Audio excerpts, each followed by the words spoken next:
What's up guys, and in this video I'm going to be giving you a little bit of a review and my results on the Corsair H80i, so let's get started.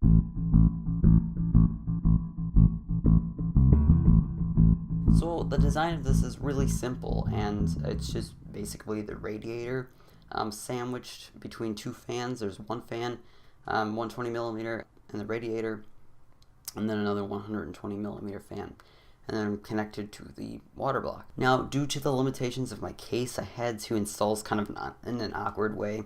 Here's my case. It's in the back. It's situated in the back, and then the loops go kind of a curve, and then it's actually upside down. So the logo is upside down. It still cools the same way. It's still, it functions the same way, but it just looks, it's upside down basically. So if I don't look at it, it doesn't bother me that much. I do have a window in my case. Unfortunately, that's not going to be fixed until I get another case, which hopefully is later down the road, shortly. And so yeah, and until then, I'll have to have the logo upside down, which it won't bother me that bad until I actually get it, because it will be hopefully pretty soon. But you do get the Corsair logo, which is actually really nicely lit. The speed of the fans go up to 2,700 RPM and move about 77 cubic feet per minute of air. And the loudest you'll ever hear them is 38 decibels, which is actually really loud.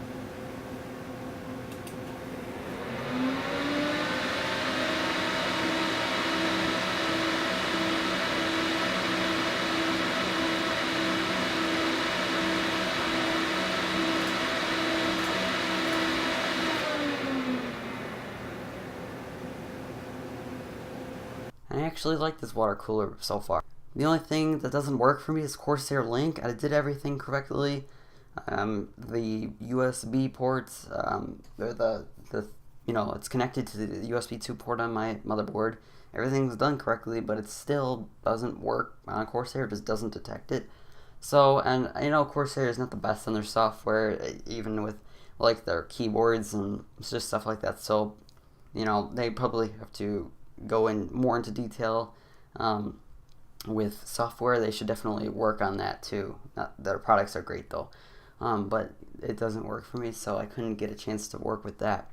But other than that, I really like the water cooler. So instead of having to deal with the loudness of the fans, I just plugged both of the fans into the CPU, both the CPU fan and the CPU opt fan, then controlled them using I think it was Asus's AI Suite, the fan expert.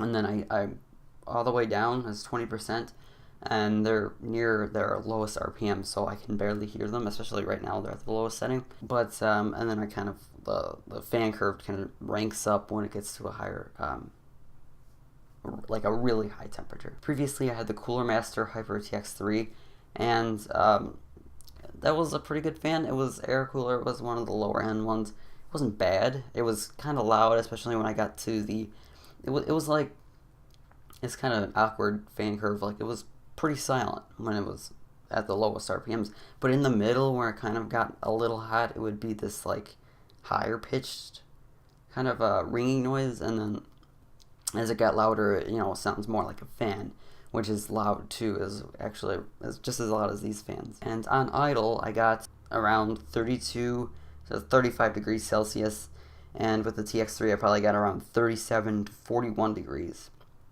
Celsius.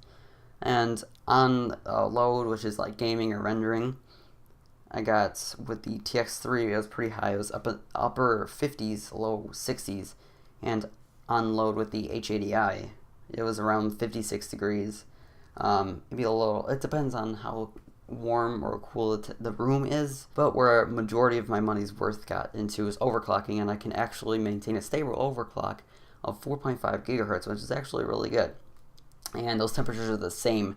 I didn't even get a chance to test the overclocking on the TX3, the Cooler Master, just because I knew it would be very loud all the time and very hot. So I didn't try that out. But I'm very happy with what's going on so far with the water cooler. All in all, I really like the H80i's design and everything about it. I really respect the way Corsair boxed it up too. You can see the box right there. It's actually really nice, and I liked unboxing it too. Corsair's really good with that, and the instructions were really easy to follow.